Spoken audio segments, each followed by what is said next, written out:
I wanna know you. When I moved back to America, I was looking forward to making friends. It had been a challenge making friends at the international school, but surely, I thought, it wouldn't be so difficult among my fellow Americans. I hadn't yet realized the impact living abroad has on you. Hadn't realized that just because my passport was American didn't mean that I was. I mean, yes, technically I was American, but I had been so far removed from American culture that I really had nothing in common with those whom I had ventured to call my people. Nevertheless, I was determined. This was a new beginning, and gosh darn it, I was going to make friends. I had transferred to the school in the middle of 7th grade, so one of the counselors kindly agreed to show me to my classes. As we walked down the unfamiliar halls, I happened to mention that I was from China. She thought it was neat, fascinating even, and proceeded to introduce me to my new classmates as the girl from China. They were impressed, and I had found my trump card. From then on, I marketed myself as the girl from China, hoping that would be enough to attract potential companions. And it did. Everyone was interested in the girl from China in the same way you'd be interested in a circus freak. Foolishly, I thought they wanted to be my friends, but instead I was paraded around, a trophy, a fun talking point. I was the girl from China. My name didn't matter, and neither did I. But I was so desperate to belong that I played along. I attached myself to whomever would have me, so scared of being friendless that it didn't matter if they ignored me or used me for clout, as long as they let me tag along.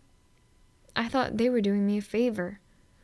I was friendly with whoever would spare me a second glance, never considering whether they were even the type of people I actually wanted to associate with. I ended up sitting with people I had nothing in common with, people who made me feel uncomfortable and invisible, because I was too scared to sit alone.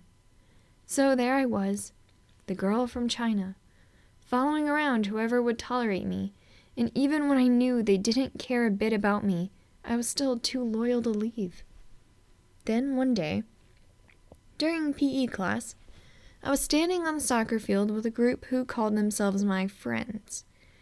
They were making raunchy jokes, and I felt so out of place.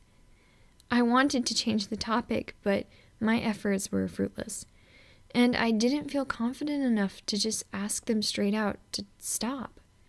Even if I had, they'd have likely just laughed it off and continued. How I felt didn't matter, and standing there, I finally realized that I didn't matter. Not to them. And maybe, just maybe, it wasn't worth it. So I walked off, down the soccer field, all on my own. For the first time, I didn't care about maintaining false friendships, and I realized that perhaps there were worse things than being alone.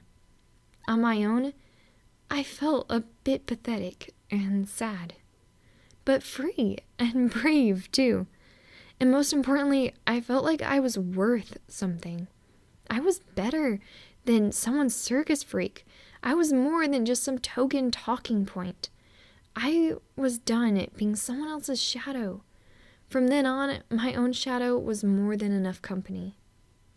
Ever since that day, I've been a bit proud to be a loner.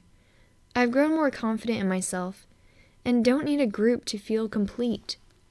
I'm still horribly lonely at times, but I'd rather be lonely than be lowly. However, though that whole experience taught me much, I'm afraid not all the lessons were worth learning. Even now, I hide my past for fear of becoming that circus freak once more. It feels like a betrayal of myself, but I'm so sick of being defined by one thing: the girl from China. I also grew reluctant to try to make new friends. After so many failed attempts, it hardly seemed worthwhile.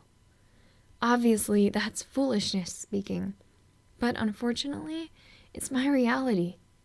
I will still try, but I can't go back to the naive little girl I once was, trusting that the people who call themselves my friends really cared, never wondering if they were just interested in me for my past. I still want friends, though I'm more wary now, but I won't force things. I'm content as a loner if that's who I must be. Myself is enough for now. Well, we fell apart just in time. Ooh, you say at least it was worth a try.